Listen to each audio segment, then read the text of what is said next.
Viet Tien. Viet Tien, chào con. Hello, teacher. How are you, Viet Tien? I'm fine, thank you. That's good. Huang Ang. Hello, teacher. Xin chào Huang Ang. How are you? I couldn't say I'm fine, but I guess I'm pretty good. That's great. Glad to hear it. And Leduk Ang. Xin chào. Hello, teacher. How are you, Leduk Ang? I'm fine, thank you. Good. Have you been to your hometown, Leduk Ang? Nah, I don't go to my hometown much. Right. Okay. So you just stayed in Hanoi for New Yes, Year. Okay. for New Year's. For New Year. Okay, good. What about you, Huang Ang? I did went to my grandmother's house at the Right. New Year's Eve. Okay. Where is your grandmother's house? Is it in Hanoi? It is technically in Hanoi, but Mm, it's actually located in the outskirt called Gia. right. Right. Wow, that's very good English, Huang Ang. It is technically in Hanoi. That's very good. Very good. Just what a native speaker would say. That's great. And Viet Tien, how about you? No, I don't go to my hometown Right. because the school just let us free for just one day, so I don't have time Oh, to. really?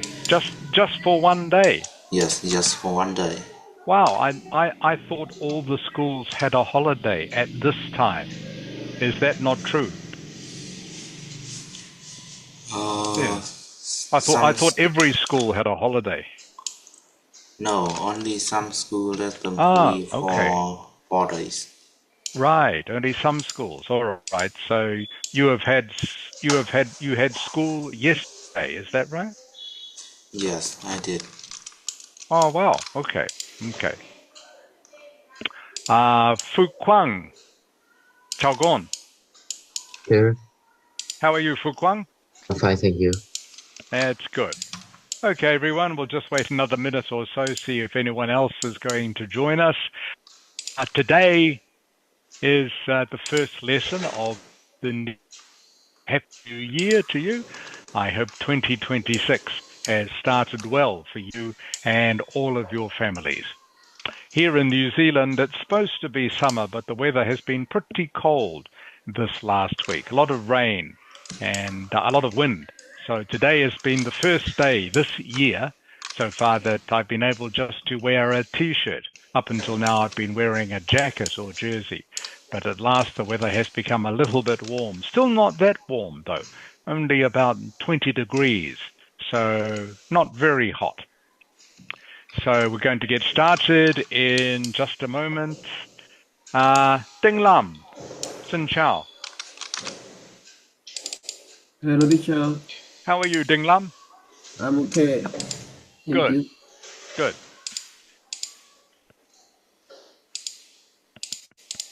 Okay, so what we're going to be doing today, everyone, we will give writing task to a rest today. Won't do that today. Instead, today we're going to do all speaking in today's lesson. Now we're going to concentrate on speaking part 1.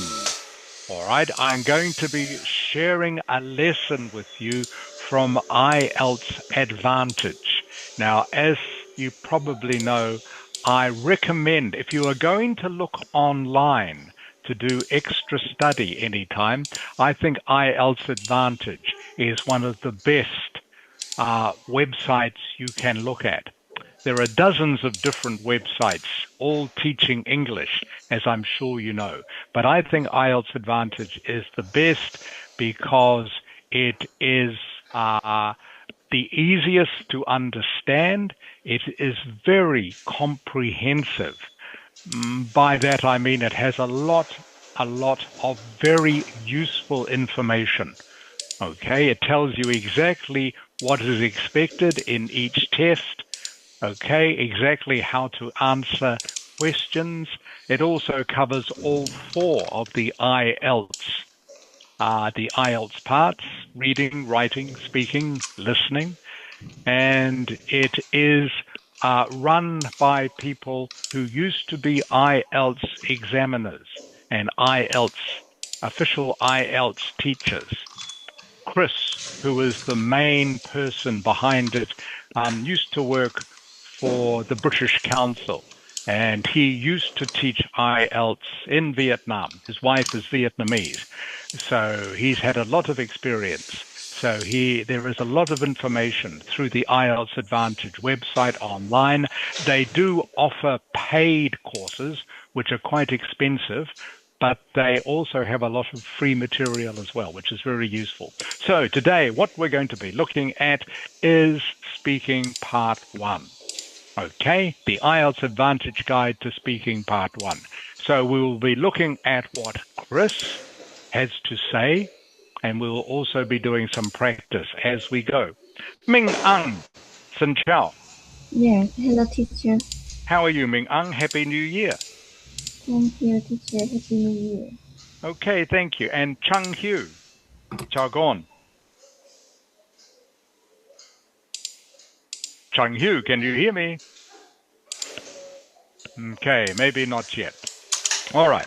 Okay, everyone. So what I'm going to do is I'm going to share the screen with you in just a moment.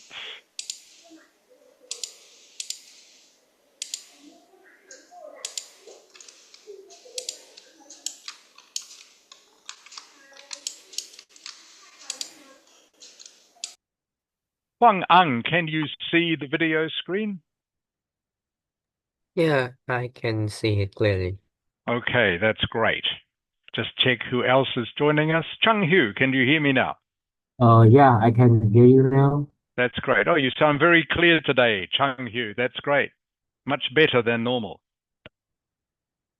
And Jafat, Chagon. Hello, teacher. How are you, Jafat? I'm very fine. Good.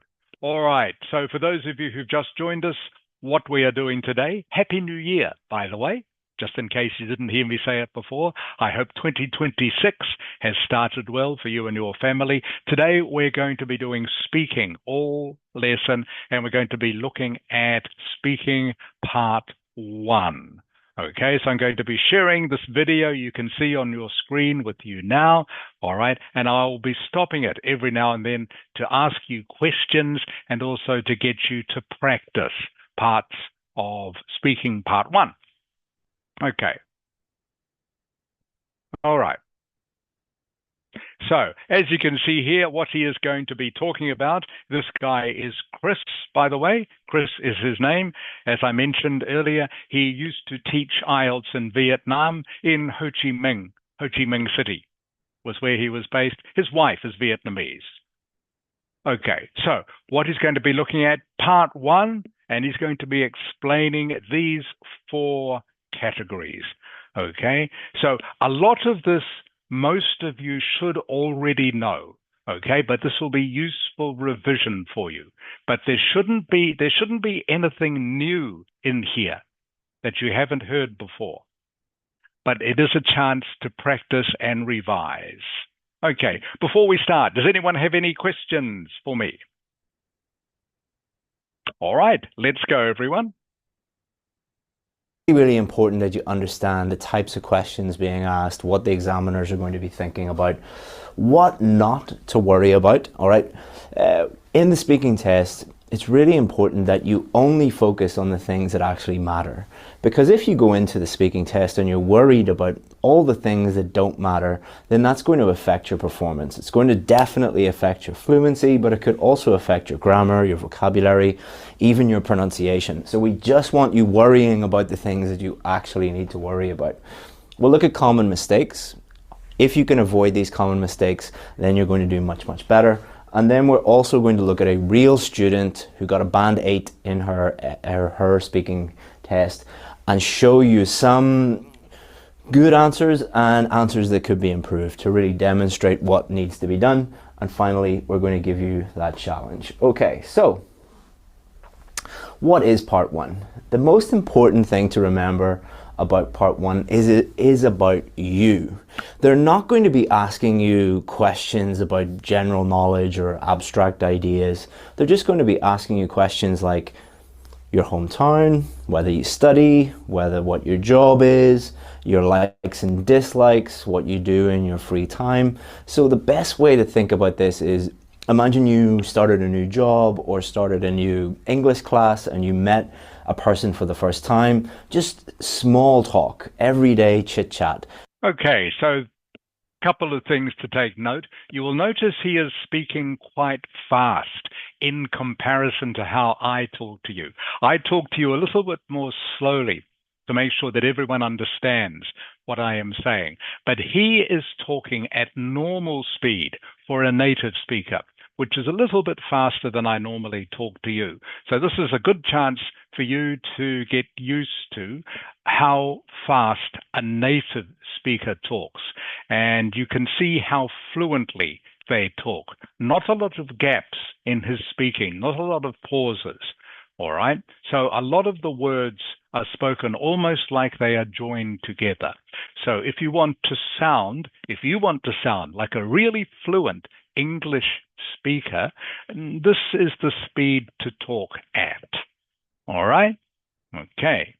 And you will notice he uses some vocabulary you are not familiar with. Chit chat, for example. Chit chat. Huang ang, huang ang. Yes. What does chit chat mean, do you think? What does it mean, chit chat? It just means talking or spending time communicating, maybe online or even offline. Yeah, it just means like general talk, everyone. Chit chat. Chit chat just means talk about everyday things. Nothing important, nothing serious, just general chit chat. How are you? What did you do last night? What did you have for dinner? Okay, just simple questions is chit chat. It's slang, by the way, chit chat. But again, some of these slang terms very useful to know. If you want to get a high score in speaking, it is useful to use some slang words like chit chat. Shows you have a very good vocabulary. Just getting to know someone. And that is all they're going to ask you about. Now, they might throw in a few more unusual questions, like I've asked people about their favorite hat or their favorite color, and you might be like, well, what has that got to do with anything? They will throw a few strange topics at you to test your ability, but I wouldn't worry about that. Remember that every answer is you talking about you. So the important thing is you can't get it wrong. It's impossible to get any part one questions wrong because they are asking about you and you know more about you than anybody else. This part will last about 4 to 5 minutes, and they start off with quite easy questions like tell me about your weekend, or what you do in your free time, or what your job is, or where do you live, your neighborhood. These are quite easy questions because they don't want to immediately start with really difficult questions, because they want you to warm up and ease into this. Now, that doesn't mean that these questions are not important. Remember, you're being judged on all of your answers in total, so don't think that you can ignore these questions or not practice them. They are very, very important, but it will only last about 4 to 5 minutes. And the examiner will ask you a range of questions. So they definitely will ask you about either your hometown or your job or your studies or your home. And then they might ask you a few other questions, but remember, they're just about you. Okay. Viet Tien. Yes. Okay, what is part one about, Viet Tien? What is part one about? It's about me in the daily life and what I Okay. The question is easier than that, Viet Tien. What does it say on the board here? What is part one about? Which is about me. Yes, it's about you, okay? Questions about you. So as Chris was saying, these are questions you can't get wrong, okay? You can't get these questions wrong because he will be asking you about things that you already know. Ming Ang. Yes. What He mentioned just before, he mentioned some sample topics of part 1 question. Can you tell me any of them, Ming Ang? He said, for example, they will ask you about these subjects. Can you remember any of the subjects he mentioned? I just remember about the weekend the job is. Correct. He might ask you about your job. I know none of you are working yet, but job is one. What else, Ming Ang? If you are not doing a job, okay, if you don't do a job, what are you doing instead? What do you do every day, Ming Ang?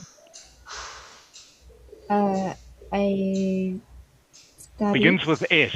Begins with S. Yes, you study. So they will ask you about your studies. Okay? Jafet. Yes. Okay, so you heard me asking Ming Ang then about what subjects they might ask you about. So Ming Ang said, they might ask you about your job, might ask you about your studies. What else did Chris mention they might ask you about? Can you remember? Nah. Okay, they ask you maybe about your home. Okay? Okay. Remember? Ask you about your home, your hometown. All right? If that is different. If that is different from Hanoi, might ask you, where do you come from? What is your hometown? Okay? Tell me about your home. These are very, very common subjects. All right? So for part 1, like I say, you know all about these things. Okay? You can't give a wrong answer.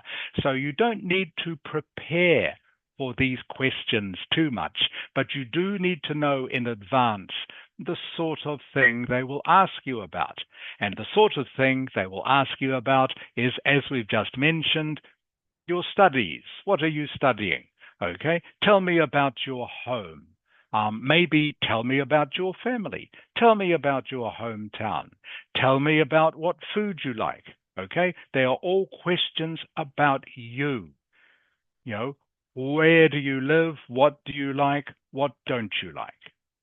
Okay, so do not worry about it. So think about your brain as a computer. So a computer has a CPU, it has memory, it has RAM, and what happens when you open up too many tabs or too many programs at the same time?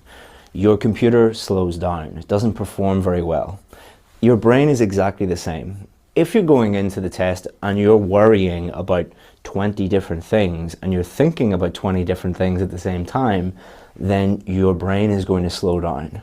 Your brain powers your mouth, which is going to produce the sound, produce the words, produce the sentences. If your brain is not working optimally because there are too many things going on, you're not going to perform very well. I have worked with students who should have got a sound, produce the words, produce the sentences. If your brain is not working optimally. Okay, I stopped it there because here, this is maybe a new word for some of you.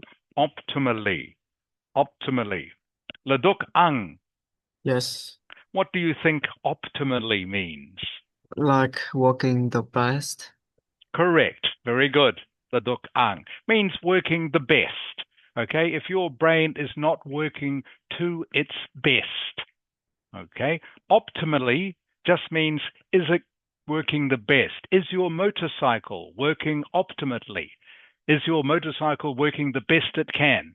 Okay, is your brain working optimally? All right, is it working the best it can? So a useful word to add to your vocabulary just means, is it working at the best that it can, optimally? Because there are too many things going on, you're not going to perform very well. I have worked with students who should have got a band 8, should have got a band 9, but because their teacher was teaching them lots of things to worry about that they didn't actually have to worry about, they only got a band 6.5 because they were really suffering when it came to their fluency, their pronunciation, their grammar, their vocabulary. So here are things not to worry about.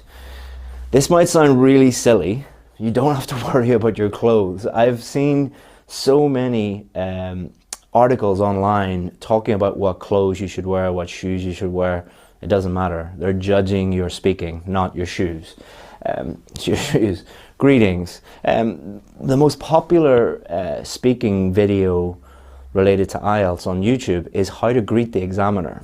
It has millions and millions of views, and it doesn't matter.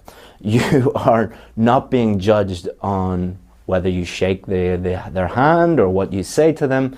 The actual test that does not start until the questions begin. Okay, so don't worry about greeting the examiner. Okay, so this is one part here where I'm going to disagree with Chris just a little bit, okay? Because I think if you want to create a good impression with the examiner, okay, you want him to feel warm towards you. All right. You don't want him to dislike you. So I think Chris is mostly right.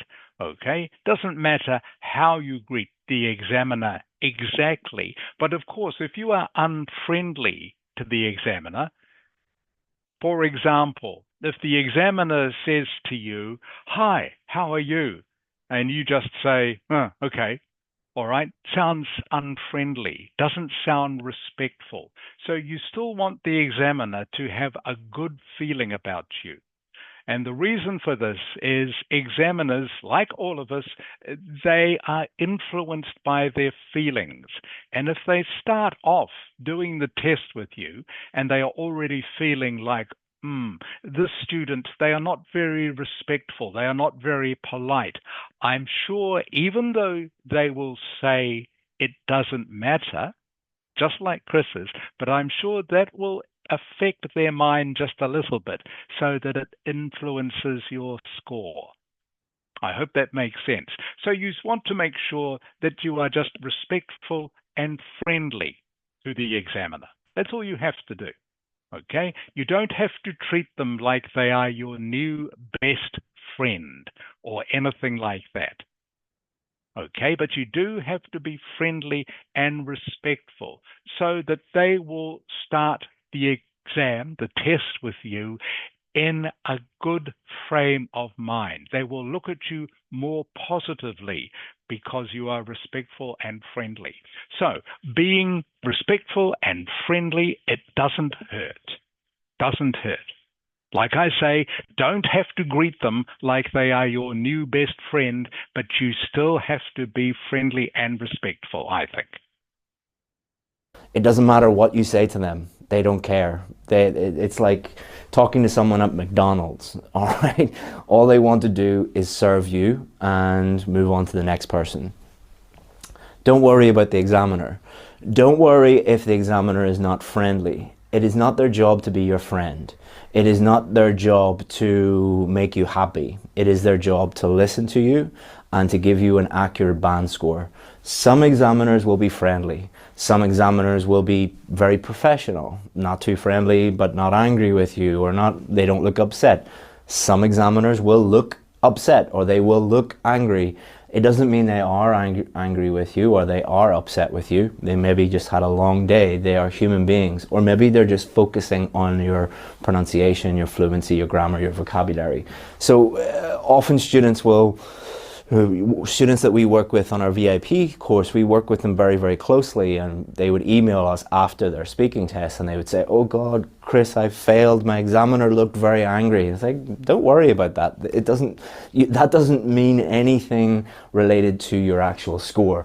So talk to the examiner no matter whether they look happy or sad, as if you're talking to a friend or a family member. Just put yourself in that sort of frame of mind. Hand gestures. Okay, Fu Kuang. Yes. How should you talk to the examiner? As if they are a what? You should talk to the examiner as if they are a what did he say? Don't know. Okay, make sure you pay attention. Ding Lam. Yes, I'm here. Yes. How did Chris say you should talk to the examiner? As if they are a what did he say?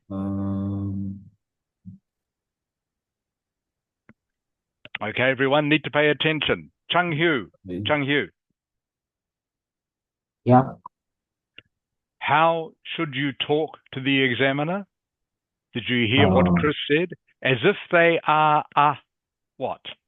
Talk to the examiner as if they are a a family member or a good. That's friend. one.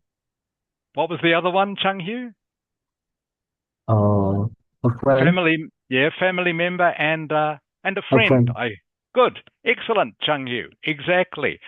Treat them like they are a family member or a friend. Fu Kwang, Yes. how should you talk to the examiner? Talk like a friend or your family member. Correct. Good. Ding Lam, Yes, I'm here. how should you talk to the examiner? We should talk like a friend or a family member. Correct. Okay, good. Good. Now you know this. And remember, okay, it doesn't matter if the examiner is unfriendly or looks angry. A couple of students in the past have mentioned this to me. They say, oh, the examiner, they look impatient. Okay, they don't seem very friendly. That doesn't matter. Okay, just ignore that. That is quite normal. But you still treat them like they are a friend or a family member, and you are still polite to them and you treat them respectfully. I use hand gestures all the time. Some people don't use hand gestures at all. It doesn't matter. You are not being judged on whether you use your hands or not. So don't worry about that at all. I can't. Vietian, Yes. is it important to use hand gestures or not? No, it's not important. Correct. It's not important to use hand gestures. Again, there are some online teachers who say this is important. It's not important. Whether you use your hands when you're talking or not doesn't matter. Contact. It doesn't matter if you stare at the examiner all the time or you look at your feet. It doesn't matter. It's the words that come out of your mouth. Now, the examiner is a human being. You're a human being. So just talk to them like they are a normal human being. How would you use eye contact normally?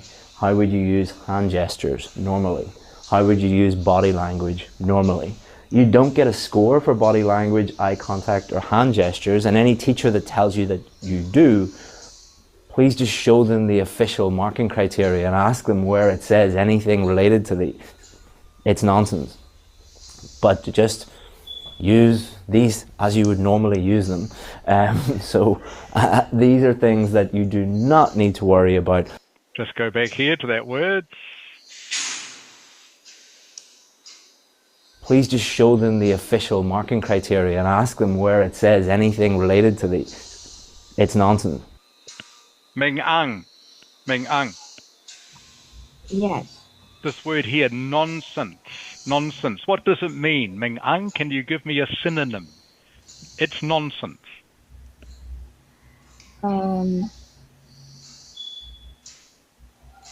Can you give me a synonym for nonsense? Kiểu như là vớ vẩn đấy con. Okay, Jafet. Yes. Can you give me a synonym for nonsense? You can see nonsense on your I screen think here. that is like just kind of like ridiculous. Correct. Okay, it's not true. Not true. Nonsense. Okay, you can see here it means not sense, not sensible, not true. Nonsense just means something that's not true. Okay, again, another word useful to add to your vocabulary. Nonsense. If you say that's nonsense, it means it's rubbish, it's bad, it's not true, it's not right. Ming Ang. Yes. What does nonsense mean? It means not true. Correct. Okay. Anytime you hear this word nonsense, not true. Okay. Is China the best country in the world? You might say no. That's nonsense. Just means that's not true. Vietnam is the best country in the world. Okay. So remember, nonsense, not true. but just use these as you would normally use them.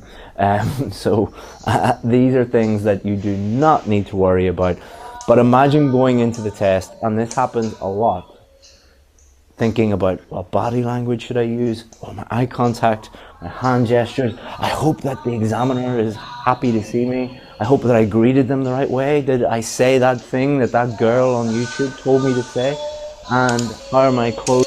Sorry, Vietian, have you got your microphone on? Okay, that's better. Thank you. In my shoes, I hope that they are respecting the examiner. None of that matters. If you're thinking about that, you're not going to do very well. The only 4 things that you need to think about are pronunciation, fluency and coherence, grammar, and vocabulary. Why do you need to only worry about these things? Because these are the only 4 things that the examiners are thinking about. That's the only thing they are thinking about. Pronunciation, fluency and coherence, vocabulary, and grammar. So if you are totally focused on these things, you're going to do really, really well. If you are focused on any of these things, you're wasting your time. So most of the things that we will be talking about in this challenge will be related to these 4 things. This is how we teach people. We don't look at tips and tricks and hacks and things that don't work. We just teach you to give the examiners exactly what they're looking for. Okay, so common mistakes. These are things that you need to avoid. And if you avoid these in part 1, you're going to improve your score.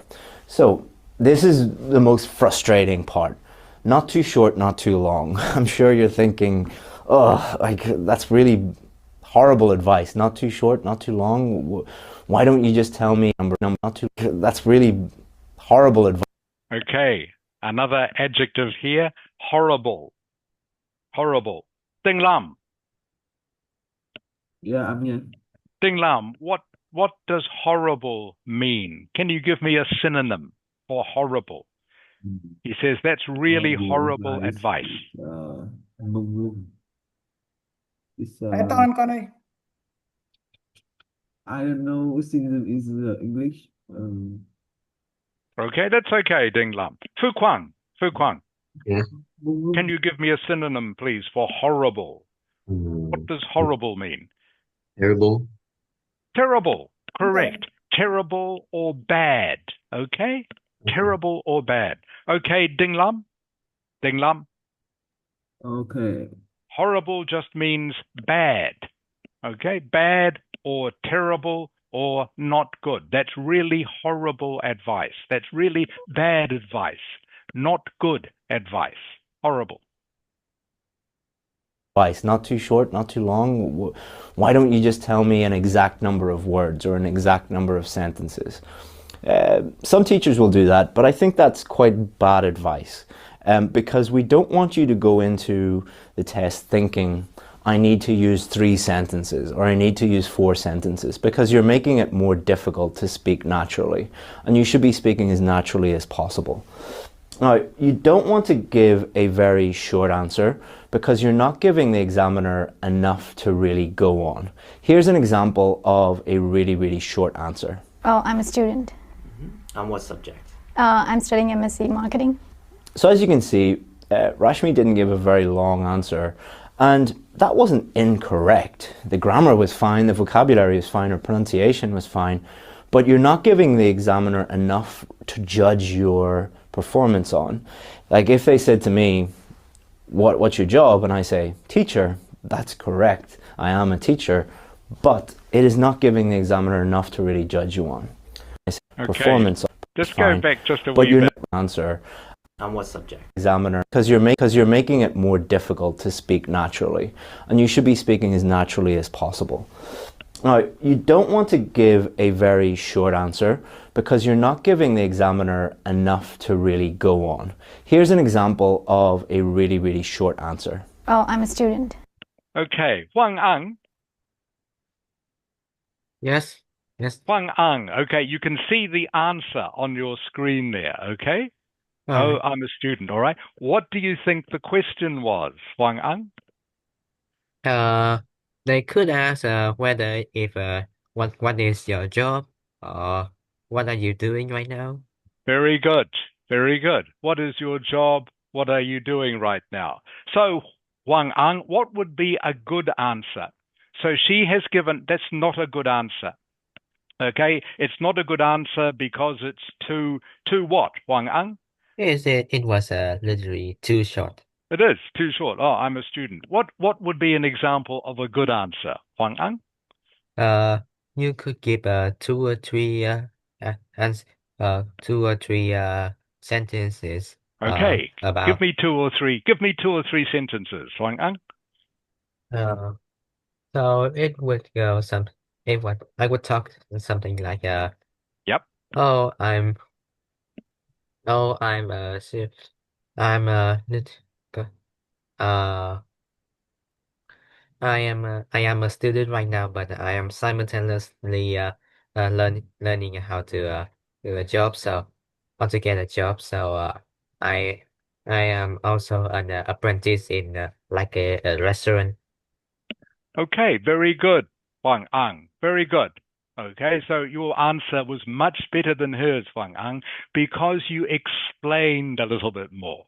Okay, that's what made your answer good. Very good, Wang Ang. Leduk Ang. Yes. Okay, Leduk Ang. If I was to say to you, so you can see the answer on your screen is not good. It's not good because it's too short. So if I ask you the question, what do you do? Leduk Ang, what could you answer? What would be a good answer? What do you do, Leduk Ang? I think I did explain. Yes, I'm still a student, but Yes, I'm yeah. also studying for a future job, like a specific job. Uh-huh.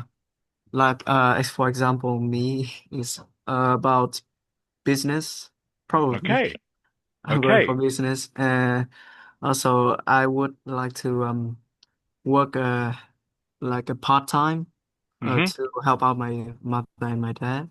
Okay, great. To Very good. Okay, again, you explain a little bit more. That's good, Ledok Ang. All right. The other thing, everyone, that she could have said, what is she studying? Okay. Oh, I'm a student. I'm in year 10. I'm studying 5 different subjects. My favorite subject is physics. Okay. Just makes the answer a little bit longer. So this answer, as Chris said, it's not wrong, but for the test, it is too short. And what subject? I'm studying MSc Marketing.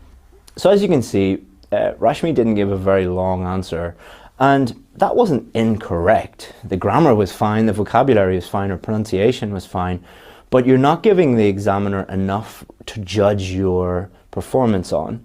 Like if they said to me, what's your job? And I say, teacher, that's correct. I am a teacher, but it is not giving the examiner enough to really judge you on. For part one, you don't want your answer to be too long either. Why is that? Well, it's the examiner's job to ask you a range of different questions. They're going to ask you between like 9 and 12 questions. So if, and they only have like 4 or 5 minutes to do that, and they've got a queue of people outside waiting to come in and do the test, and they have to get through all of those people. So if your every answer is like 2 or 3 minutes long, they're going to keep stopping you and stopping you and stopping you. And the problem with that is you're going to feel like you've done something wrong, you're going to feel a little bit stressed out by that, and then that can affect the rest of your performance. So again, not too short, not too long. What does that mean? Don't think about number of sentences, just answer the question and then give some extra detail for them to understand your answer. So instead of saying, I'm a teacher, if they asked me what my job was, I would say, I'm a teacher and I specialize in teaching Ielts to students online. And I do that from my office here in Northern Ireland. So as you can see, I just elaborated a little bit. Okay, this word here, elaborated, Chung Hu. Yeah, What does elaborated mean? You can see on your like screen, I just elaborated a little bit. like he explained us a little bit. Very good, Chung Hu. Just means I explained it a bit more, or I gave more detail. Okay? To elaborate just means to explain. Elaborate. It's a synonym for explain. Okay? I elaborated a little bit about my studies. Means I explained a bit more about my studies. I elaborated a bit more about my hometown. I explained a bit more about my hometown. So elaborated is a synonym with explain. I added a little bit more detail. You could add detail, you could add an explanation, you could add an example, just a little bit more to go on. Don't think of number of sentences, just think of answer the question and add a little bit more to help the examiner understand what you're talking about. Robotic delivery. What do I mean by robotic delivery? So think about how you speak naturally. Think about talking to one of your best friends. How do you speak to them? You imagine they say, hey, what did you do last weekend? I went to the cinema, I saw this great movie, it was amazing. Very relaxed, very natural delivery. You wouldn't say, imagine your friend said, what did you do last weekend? You wouldn't say, I went to the cinema, I watched a movie, it was good. You would never do that. Your friend would be like, are you a robot? What happened to you? But this happens all the time. And I think it's because students respect the test and maybe respect the examiner and the formality of the situation a little bit. And they speak to the examiner like a robot in a very slow, robotic way. That is not how you would speak to a normal person. So why would you speak to an examiner like that? So again, imagine you were speaking to a friend, a colleague, a family member. How would you talk to them? That is going to help you improve your fluency, but also it kind of frees up your brain and you're more relaxed and you can avoid grammar mistakes, avoid vocabulary mistakes, and your pronunciation will be much smoother as well. You'll be easier to understand. Memorized answers. It's very, very tempting for part one to try and anticipate. Go back to that word. Avoid grammar mistakes, avoid vocabulary mistakes, and your pronunciation will be much smoother as well. You'll be easier to understand. Memorized answers. It's very, very tempting for part one to try and anticipate. Try and anticipate. Jafet. Yes. What does anticipate mean? Do you know? To try. To try and anticipate. Can you give me a synonym? Can you give me a... I'm thinking of a word, okay? It has 5 letters. 5 letters. First 2 letters are G and U. G and U. G and U? Yes, 5 letters. 5 Synonym letters. for anticipate. That begin with G and U? Yes, correct. What? G and U. Okay, give you another one. G-U-E. G-U-E. U-E. God. 2 more letters. 2 more letters. I don't know. No, I don't know. Okay, G-U-E. See if anyone else knows. Viet Tien. Yes. A synonym for anticipate. Viet Tien begins 5 letters. First 3 letters are G-U-E. Guess. G-U-E. Correct. Guess. Jafet. Okay? Yes. Okay? Guess. Okay, guess. okay. Anticipate just means to try and guess what is coming next. Okay? Means to guess what is coming next. Just try and think, oh, I know what they're going to ask me. Anticipate is just a formal word. Means the same as guess. Guess is a bit more informal. Can you guess the answer? Can you anticipate the answer? Mean pretty much the same thing. Very good, Viet Tien. Okay. To try and anticipate some common topics and think, okay, they're going to ask me about my hometown, they're going to ask me about my job, they're going to maybe ask me about my home or my hobbies, and to write out a very detailed answer with lots of idioms and lots of phrasal verbs and, you know, some amazing vocabulary and amazing grammar. Don't do that. It is tempting to do that. I know why you want to do that, but the examiners are trained to spot that. They know that you are doing that. So if you give, like, often it will happen where you will ask a student to talk about their hometown and they give this amazing answer where they're talking about the architecture and the history of their town and famous people that used to live there and their favorite place there, and it's all amazing. And the examiners are trained to ignore that answer because they know it's a memorized answer. And what they'll do is they will then ask you a more difficult question related to that topic. So if they said, tell me about your hometown, and you give a memorized answer, they'll say things like, is it a good place to bring up children? Or they'll say, what are the transportation links like to the rest of the country from your hometown? And you'll be like, I wasn't expecting that. They're not judging you on your memorized answer. They'll judge you on your, I wasn't expecting that, because that is your real ability. It is not a memorization test. It is a speaking test. Okay, so time now to give you all a chance to speak a little bit more to me. Going to ask you some questions now. All right. So I'll start with Ming Ang. Ming Ang. Yes. Okay, your hometown, Ming Ang, your hometown. Is it a good place to bring up children?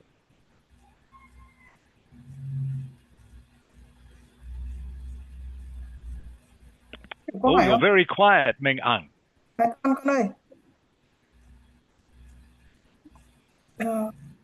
Minh Anh ơi. Oh, she disappeared. Ming, No, she Ming, here. Minh Anh yeah, con Ming. bật to mic lên xem nào. Nói không nghe cái gì cả. Maybe the connection is not good. Okay, I'll try someone else. Chung Hu. Yeah. Chung Hu, your hometown, Chung Hu, your hometown. Is it a good place to bring up children? As I remember, there's no place in my hometown that you can bring your children there, except that like a playground that look like it will come in around like 2000 or something like that. But it's pretty old and everything there can everything there are already broken like a lot. Just basically it went down. So yeah, I don't think there's any place. Okay, so that is the right details, Chung Hu, but you need to be more fluent, okay? You need to speak a little bit more quickly and more smoothly, okay? So you had the right ideas, but need to be more fluent. Need to speak the way I'm speaking to you now. Viet Tien. Yes. What your hometown, Viet Tien? What are transport links like from your hometown to the rest of Vietnam? In my point of view, I think the transportation that help the people in my hometown go around in the country, maybe it can be the motorcycle. It can also be a car, because my hometown is not as advanced as in the city, but they still have some means of transportation to go around and travel from place to place. Okay, very good, Viet Tien. Very good. Okay, just remember, from my point of view. Okay, from my point of view. Okay, not in my point of view. I think that's how you started. Okay, from my point of view. All right, Huang Ang. Yes. Your hometown, is it a good place to bring up children, do you think? I think my hometown is a good place to bring to grow children. Mostly because it has lots of schools and like and other entertainment places to go to, like such as internet cafes or parks. Good. Okay, that's good. Very good. Ding Lam. Ding Lam. Yeah, I'm here. Do you work or are you a student, Ding Lam? I am a student and I studying at the Nguyễn Trãi High School. Yeah. Okay, a little bit more detail. What's your favorite subject, Ding Lam? My favorite subject is math is so good and I'm is I'm interested in math a lot. Okay, so remember, that's better. So I'll get you to do it again, Ding Lam. So remember, all your answers to these questions just need to be, as Chris was saying, not too short, not too long, okay? But you do need to give a little bit of detail, right? Just like you did then when I asked you the second question. Yeah. So, sorry, I'll start again. Ding Lam, do you work or are you a student? I am a student and I am studying at Nguyễn Trãi High School. My interesting subject is math.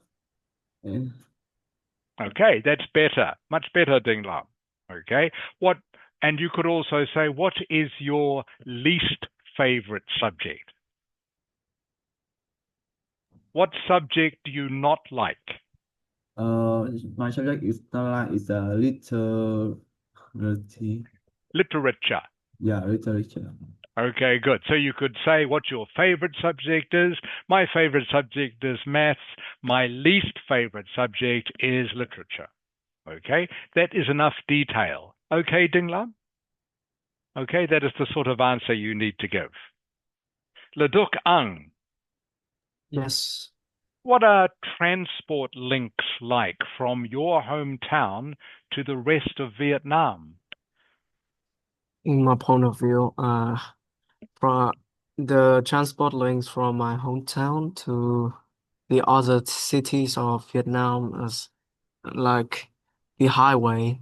Mostly I get to my hometown by going on highways by cars mostly, yes. And it is also faster than the than back then. I mean, yeah, back then we used to travel on like what is it? Like no, normal traffic. It will be like a longer path to get to our destination. Okay, that's pretty good. Good detail. I'll just put this in chat so everyone knows what I'm talking about, just in case you haven't come across this collocation before. Oops.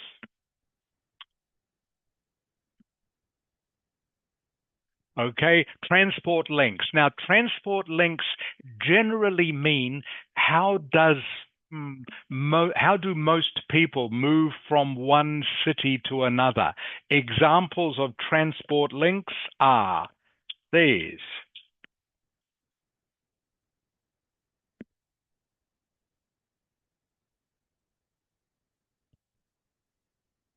Okay, so if someone asks you a question about transport links, they are asking what do the population in general, how do they travel?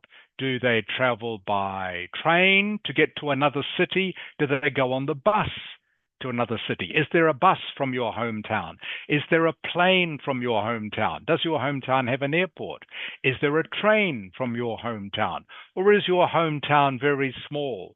So the transport links, they are only motorcycle or car or van. Okay? So when you get asked a question about transport links, links just means how is one thing joined to another. So, for example, transport links between Hanoi and Da Nang, well, they are train, plane, and bus mainly. Okay, they are the main transport links. Not many people would ride their motorcycle from Hanoi to Da Nang. You could, but would take too long. All right, so I hope that makes sense. Transport links. They're talking about the main ways that people travel between different cities. Ming Ang, can you hear me? Ming Ang, oi. Minh Anh ơi, Cô nghe thấy con nói không ạ? bây giờ nghe được rồi. Ok, Okay, bị Ming Ang. bé quá. Dạ, teacher. Okay, Ming Ang. Do you work, Ming Ang, or are you a student? I'm a high school student and I mainly study science subject such as math, physics, and chemistry. Okay, pretty good, Ming Ang. Pretty good. Very natural answer. That's good. Better. Jafet. Yeah. Your Yes, yes, hometown. Yes, your hometown, Jafet. Is it a good place to bring up children, do you think? Oh, that is an interesting question because in Vietnam there's a lot of ways to teach children, especially we are Asian. Like people always jokes about AI, that is Asian intelligence. So the way parents teach the student is very to be like disciplined and yeah, the way they brought up the children using a lot of method and yeah, ch- so in Vietnam, it is very good to teach children, I think so. Okay, so let me just again, I'm going to send you all something in chat just to clarify what this question actually means. Okay? And send it to you in chat now.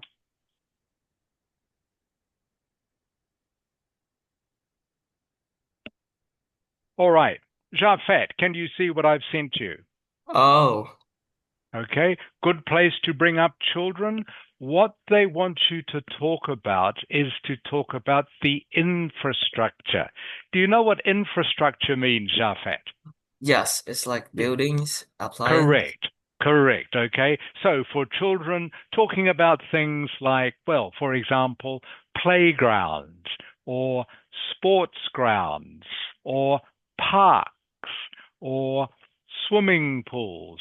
Does that make sense, Shafet? Yes, Okay, so if they ask you, is it a good place to bring up children? What the question is really about, it is about infrastructure. Okay, not about how parents teach their children. Okay, oh, not about how they bring up, but just is your town or is your city a good place to bring up children? So that is not about education. Does that make sense? yes. Okay, it is about the infrastructure. All right. Okay, Ming Ang. Yes, teacher. Ming Ang, do you understand the word I have just put into chat? Infrastructure. Infrastructure. Yes. Okay, what does infrastructure mean, Ming Ang? Infrastructure. Infrastructure means you would have heard Jafat just talk about it. Con. Infrastructure means things like buildings, Ming Ang, okay? Yes, teacher. So the infrastructure of Hanoi, for example, means things like the buildings, the transport system, the public transport system. What is the main transport infrastructure in Hanoi, Ming Ang? I think it's bus. Yeah, bus, correct. Okay, the main transport infrastructure in Hanoi is the bus. They have buses. I know they have some train, not many. Okay, but mostly the public transport infrastructure is buses. Oh, and taxis too, I guess. So does that make sense now, Ming Ang? Infrastructure is all the big things like buildings, like transport, like schools and hospitals that make up a city. Does that make sense, Ming Ang? Yes. So if anyone asks you about what is the infrastructure of Hanoi, you can say, well, it has good public transport, has a lot of buses, also has good hospitals and many schools. Okay, that is infrastructure. Okay, next question is for Phu Quang. Phu Quang. Yes. Where is your hometown, Phu Quang? Where is it? My hometown is in central of Hanoi. Okay, and what are transport links like from Hanoi to the rest of Vietnam? I think it's train station What else? and the infrastructure here is really, really good. Okay, And but what other transport links are there besides trains? What else? How else can you go to other places in Vietnam from Hanoi? I think taxi. Yes, there is a lot of taxi in there, and a lot of services for that. So Okay, so say I wanted to go to Hue from Hanoi. Okay, would I take a taxi, do you think? yes. Would be very expensive to take a taxi to Hue. How else could I get to Hue?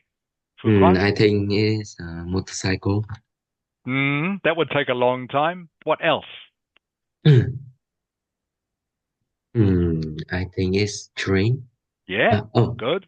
Yeah, Public train. transport. Yeah. What else? Uh, So transport links, they are always about public transport, okay? Transport links. So what else? I think it's plane. Plane, yeah.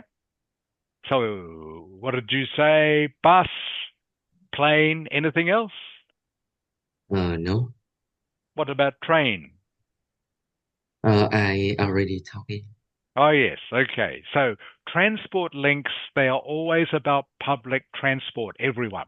Hope that makes sense.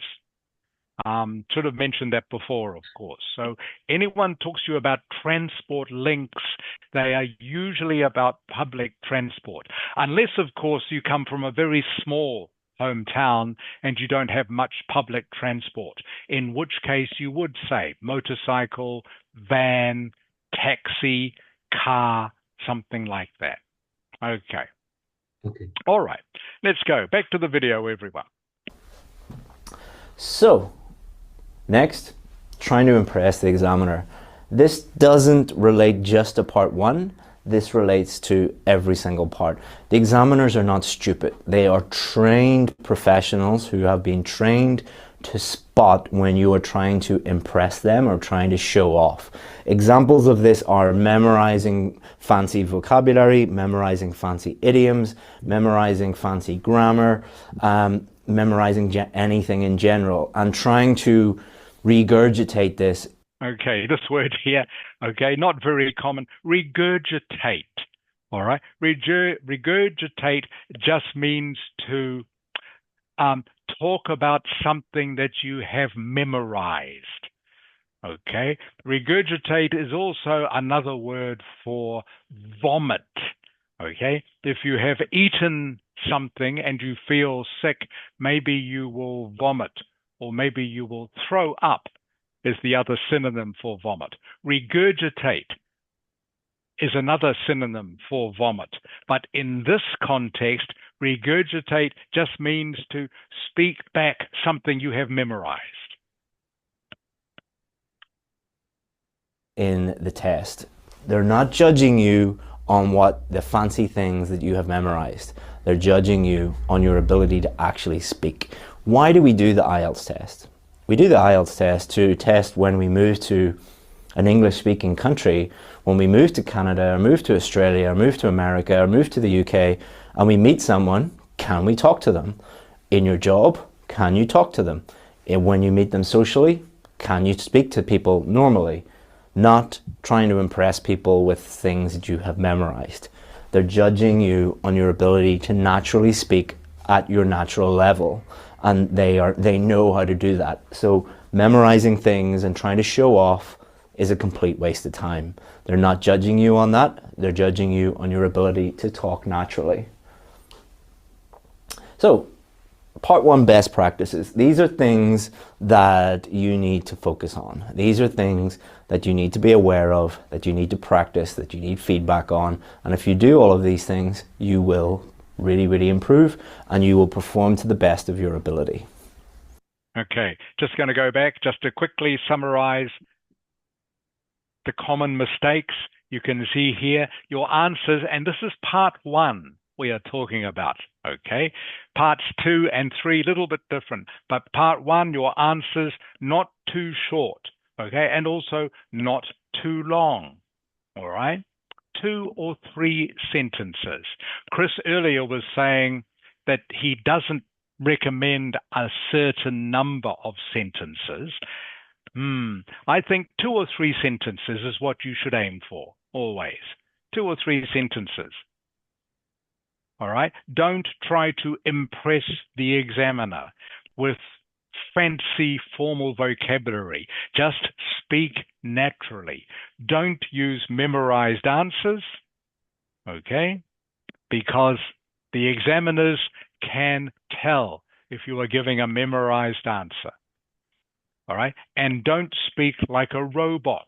Again, speak naturally, just like you would to your friend or member of your family. Remember, as I said earlier, you treat the examiner like they are a friend or a member of your family. That's how you talk to them. So, part 1, best practices. This collocation here, by the way, best practices means things you should do, is all that means. Best practices, things that you should focus on. These are things that you need to focus on. These are things that you need to be aware of, that you need to practice, that you need feedback on. And if you do all of these things, you will really, really improve and you will perform to the best of your ability. Okay, so next one. Part 1, best practices. Natural. All right, we've already talked about this. You're not in a memorization contest. Just speak to the examiner like they're a friend, they're a colleague, and speak as naturally as possible. Give reasons or give explanations or give examples or give extra detail. That is going to help you develop your answer. So instead of saying, what do you do at the weekend? I went to the cinema. Which cinema did you go to? Why did you go there? Which movie did you see? What did you think of that movie? What was the character like? Who did you go with? You don't have to answer all of those questions, but those are just some examples that you could use to help you develop your answer by giving reasons, by giving extra detail. So you're not being judged just on fluency, you're also being judged on coherence. So what does coherence mean? Well, for the purposes of the speaking test, coherence means, did you actually answer the question? So if they asked you about what did you do last weekend, tell them what you did last weekend, not what you're going to do next weekend or what you had for dinner last night. Like, you need to actually answer the question. That might sound really obvious and really straightforward, and duh, Chris, why are you telling us that? You would not believe the number of students who memorize a bunch of answers and then try and fit their answer that they have memorized to suit the question. Don't do that. Just answer the question that they've asked. How do you do that? Literally answer the question and then develop your answer. You'll always answer the question if you follow that. We've already talked about this. Develop your answer by giving explanations, giving examples, giving extra detail, and talk about things specifically, all right? When they ask you about a specific thing, don't talk generally about that topic, actually answer the question that they're talking about. So if they ask you, for example, about your hometown, is it a good place to bring up children? Don't talk about oh, the architecture from 1789 and the history and the founding father. Like, that's not what they asked you, all right? They asked you the specific question. Answer the specific question. And the questions in part one are not difficult, so that should be pretty easy to do. But people don't do that because they prepare memorized answers. Give examples, and that is going to help you be as fluent as possible, and you will become fluent if you practice and you are not worried about all of these things that you don't have to worry about. We'll also talk a lot more about fluency in lessons 2 and 3. And grammar, don't try and use every single tense in the known language and every single grammar structure. Use the grammar and the tenses that are appropriate to use in the circumstances. So if they ask you, what did you do last weekend? You're going to use mostly past simple. If they say, how has your hometown changed in the last 20 years? Probably going to be using a mixture of present perfect and past simple. If they're asking you, how do you think your hometown will change in the future? You're going to use will, or it is going to. If they ask you, where's the best place to go to eat in your hometown? You're going to use comparatives and superlatives. So you shouldn't go in thinking, I'm going to use the past progressive. Don't go in thinking, I'm going to use all of these different tenses and all of these different grammar structures. Just use the grammar that's appropriate to use in those circumstances. Don't overthink it. And don't try and think, I need to avoid every single grammar mistake possible. Even people who get a band 9 make small little grammar mistakes. Everybody does it. Native English speakers do it. I probably have done it in this video. When you are talking, your brain is working so hard that you will make small little grammar mistakes. But what you want to avoid is overthinking grammar, and that is going to affect your fluency. Because if you think, I don't want, what is the correct grammar, and is it is or are, and verb subject agreement, and which tense, you're going to really overthink it and you won't actually answer the question. The more you think about grammar, the lower your fluency is going to be. The less you think about grammar, the higher your fluency is going to be, and you'll probably make the exact same number of grammar mistakes. Avoid as many mistakes as you can, but don't overthink. So a really easy way to answer part 1 questions is answer the question, give an explanation, and give an example. You don't have to answer every single question like that.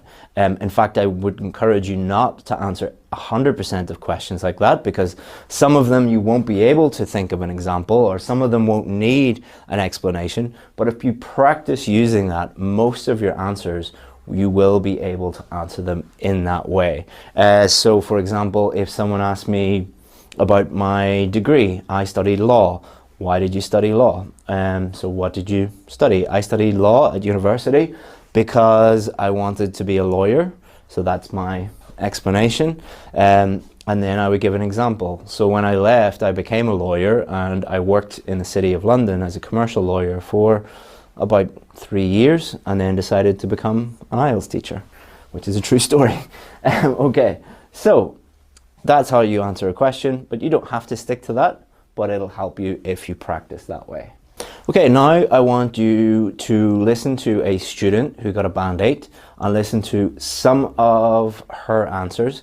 Some of them are really, really good answers. Some of them could do with a little bit of improvement, but I just want you to listen to them and think about her answers and how she has answered these questions. So now let's talk about travel. Do you like to travel? Yes, I do. Okay. All right. Viet Tien. Yes. Okay, you can see her answer there. Do you like to travel? Yes, I do. What is wrong with that answer, Viet Tien? What's wrong with it? Too short. Correct. Too short. Okay. What should she do, Viet Tien? She have to expand her explanation.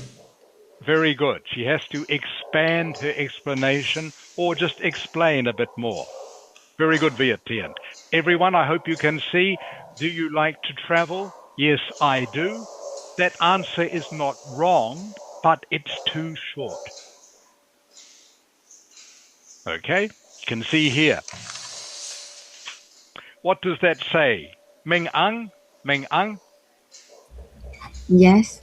Can you please read what you can see on your screen, please? This answer was too short. She could have talked about why she liked to travel. Good. Does that make sense to you, Ming Ang? Yes, teacher. Okay, good.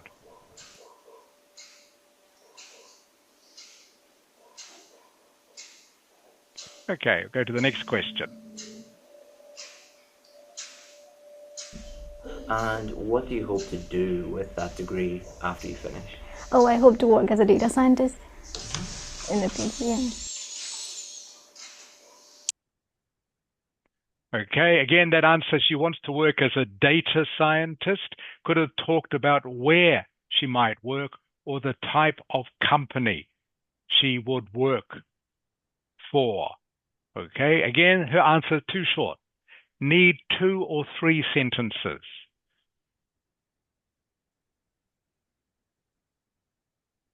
And where would you like to travel to in the future? Oh, there are still a lot of places in India that I haven't seen, so I might go there as well. And I really like Bali, so Bali and Greece, yes. Okay, so that answer was better, all right? She did give 2 sentences, all right? But she could have developed it more by talking more about the places in India she would like to see or why she wants to go to Bali or Greece.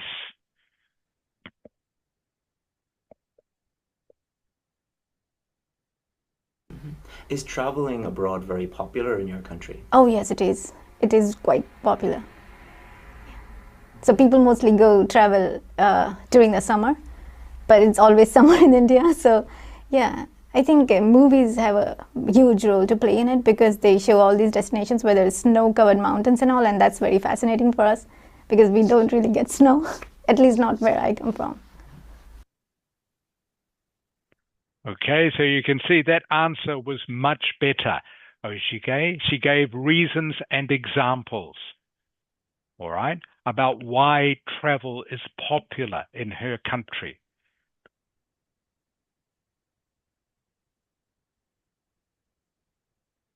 So hopefully you were able to see Rashmi. Okay, I think that's enough of the video for the rest of the lesson. We have 15 minutes to go. We're going to practice speaking, going to go right back to here. This is, see if I can get it where his hand is out of the way. Okay, you can see here, everyone, this is the structure, the ideal structure for your part 1 answer. Also for part 3 too, by the way. Answer, explain, example. Okay, but you don't need to do this for every question. Some questions may be a little bit hard to explain. Some questions you can't think of an example, all right? Doesn't matter. Don't need to do this for every question, but this is the ideal structure you should have in your mind. Okay, for the rest of the lesson, going to ask you part 1 questions. So hopefully you have remembered the things not to do and you have remembered the things that you should do when you are answering part 1 questions. Laduk Ang. Yes. Okay, Laduk Ang. What part of Hanoi do you live in, Laduk Ang? I am particularly living in Hanoi, the capital of Vietnam. Mm-hmm. It Aha, is. remember to listen carefully to the question, what part of Hanoi do you live in? I asked you. Oh no. Uh, it is located in the north of Hanoi, of Vietnam, right? No. What part of Hanoi? Parts, what do you mean? Part. Yeah, what area of Hanoi? What part of Hanoi? What is the name of the district? Uh, what part of Hanoi? Not Vietnam? Yeah, what part of Hanoi? Okay, so you live in Hanoi, of course, but what part of Hanoi? Is it in What the part of Hanoi? Yes, is it in the Uh, north of Hanoi, the center of Hanoi, the south of Hanoi, the outskirts of Hanoi? What is the name of the I think district? it's the north of Hanoi. Hmm. And I what's the name of your district? Thanh Xuân. Okay. Do I have to describe it? Yeah, so you say, I live in Hang Song district of Hanoi. It's in the north of the city. How far from the center of Hanoi is I Hang don't know. Song? I have no idea. Yeah, can you guess how far from the center? All right. Where is the center of Hanoi? I don't really. Okay, I know that's a hard question. Maybe for a tourist like me, the center of Hanoi is somewhere like the Old Quarter. Old Quarter? Yeah, Hội An. yeah, Then yeah. it will be like around 10 kilometers. Right. Okay, so that's what you say. All right. So what Yeah. is the district you said you lived in? Hang Song. Thanh Xuân. Tang Song. Okay, I live in Tang Song district. It's in the north of Hanoi, about 10 kilometers from The the center is. central. Correct. Yes. Okay, so that's how you answer the question. Okay, Đâu? Thanh Xuân. does that make sense, Thanh Ledokang? Xuân ở phía Tây. Con sống ở Thanh Xuân Bắc bảo phía Tây. Thật. Okay. Any questions, Ledokang? No. I don't Okay, have. so that's how you answer the question when I say what part of Hanoi that do you live in? Fuquang. Okay. Fuquang. Yes. Okay.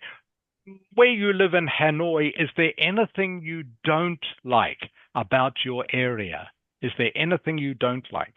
I think living in Hanoi is very pollution. The air in here is terrible. It's full of CO2 and PM2 thing, and I don't like the traffic in there because there a lot of traffic jam in there, and also when I go to home, I smell a lot of trash thing in here, and I don't Okay, like it.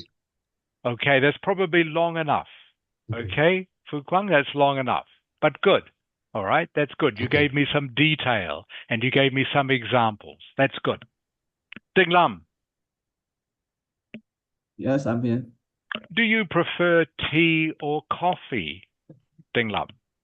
In my opinion, I prefer coffee to teas because I I think coffee has a good smell than tea, and when I drink coffee, I think I like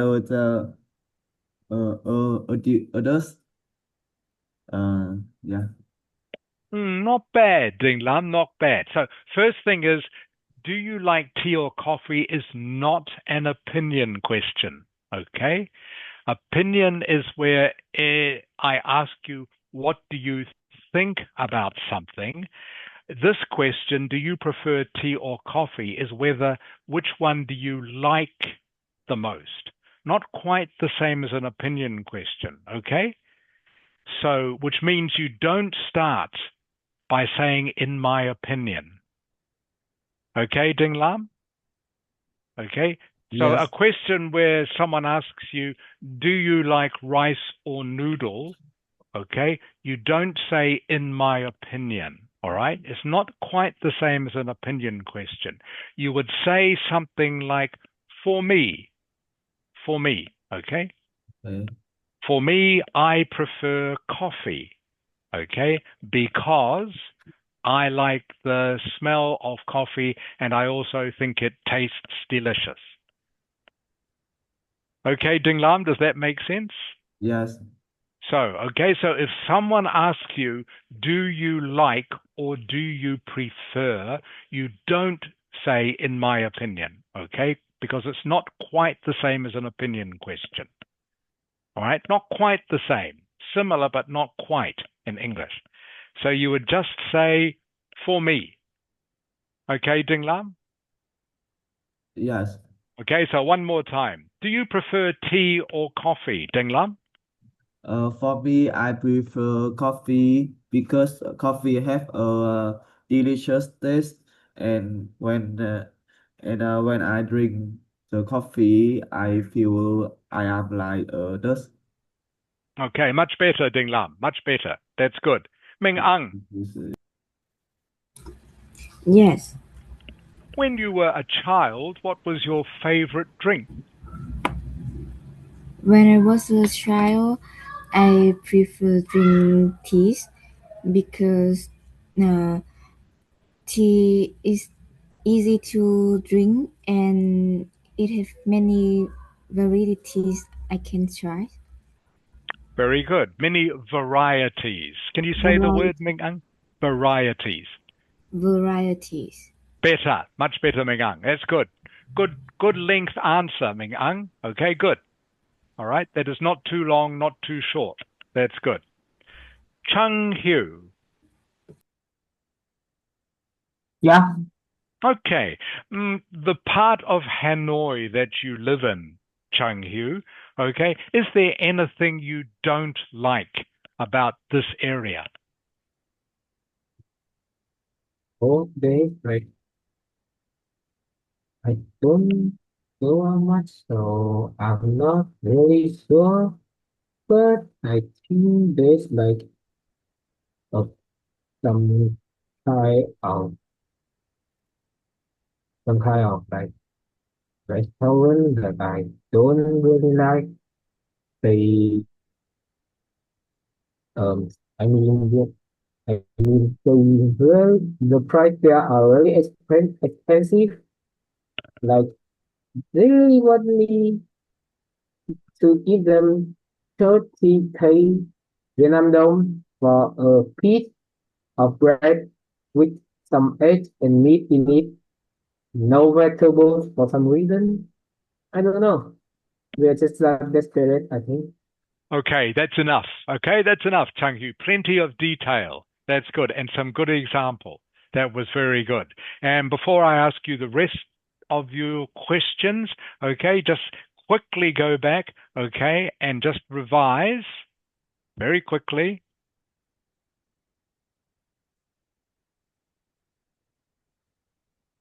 All right, just trying to get where he is not standing in front of the... And trying to regurgitate this in the test.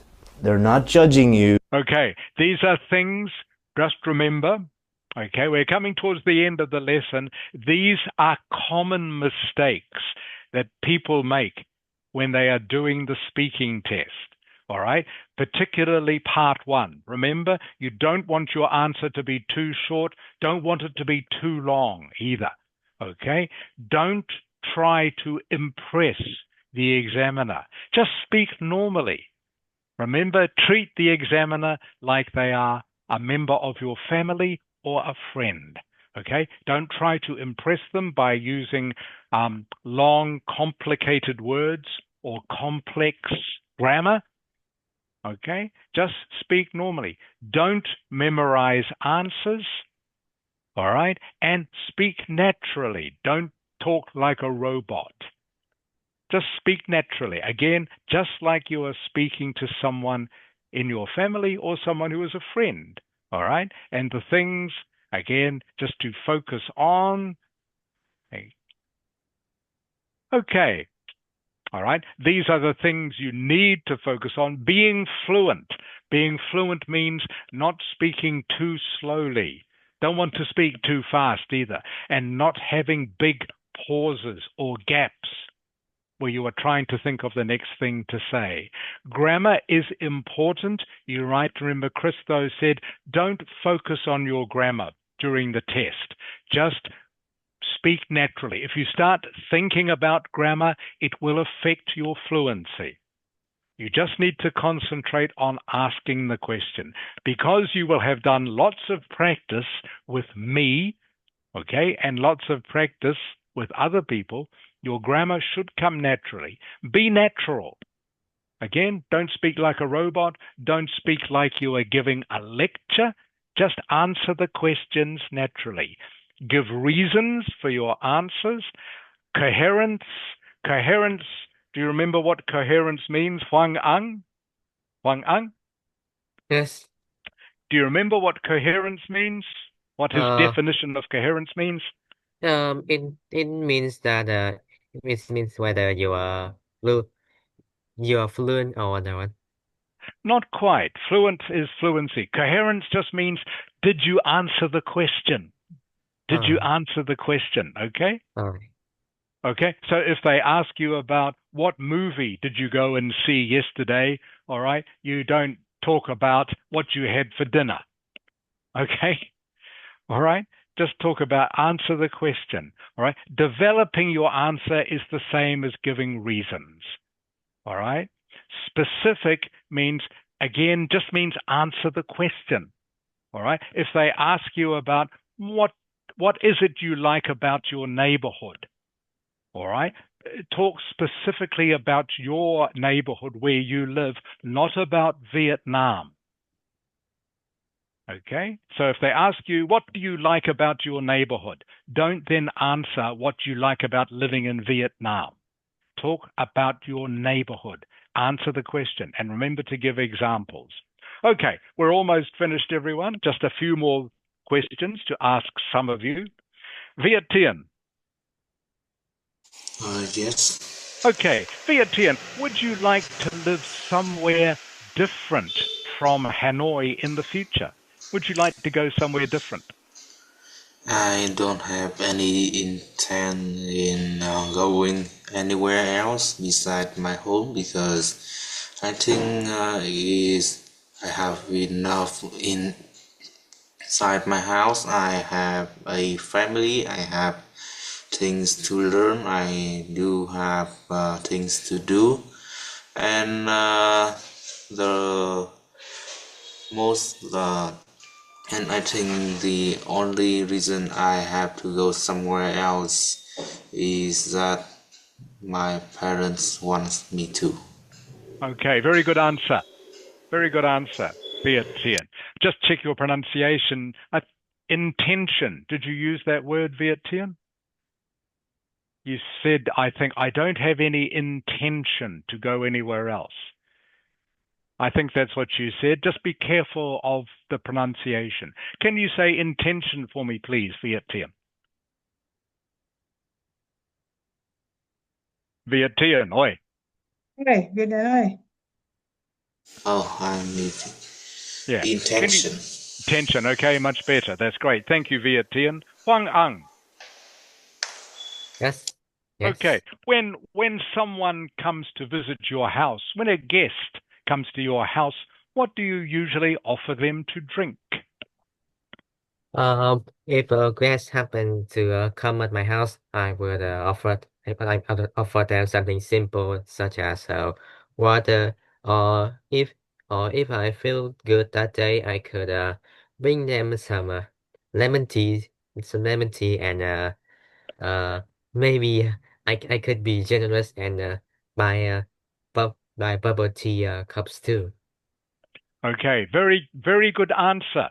Very good answer. Lots of explanation, lots of examples. You sound very natural, okay, Huang An? Very natural. That's great, okay, and very fluent. So that was a perfect answer. Very good, Huang An. And you also used simple vocabulary, but it was all correct. Okay, Huang An? That is exactly the sort of answer you give to a part one question. Very good. Okay, and last one for this morning, Jafat.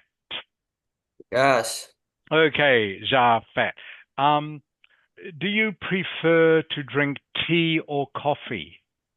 I prefer drinking tea because tea has a lot of flavor. And yeah, I drink a lot of flavors such as peach, grape, and strawberries. So tea brings me a lot of emotional vibes and yeah, I think drinking coffee does not is harm to your health. So yeah, I prefer tea more. Okay, so Hai nước Fat, sống đó. answer was too complicated. Okay, Fa?